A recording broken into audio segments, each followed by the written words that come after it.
मी त्या दिवशी पोस्ट केलेल्या सुधीर भाऊ यांच्या बद्दलच्या व्हिडिओवर एका भावानी कमेंट केलाय की प्रतिभाताई धानोरकर यांचा नाव कधी ऐकलाय का?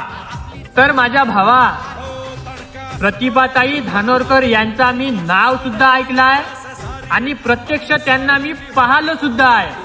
पण माझ्या क्षेत्रात मी फक्त ताईंचा नावच ऐकतो, पण काम आजपर्यंत पाहिलो नाही. तर राहिला विषय सुधीर भाऊ यांचा. सुधीर भाऊ मुनगंटीवार हे असे व्यक्तिमत्व आहे ज्यांना विकास पुरुष म्हणून ओळखल्या जाते.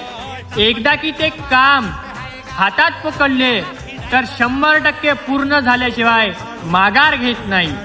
म्हणून दिला शब्द केला पूर्ण, म्हणजेच सुधीर भाऊ मुनगंटीवार.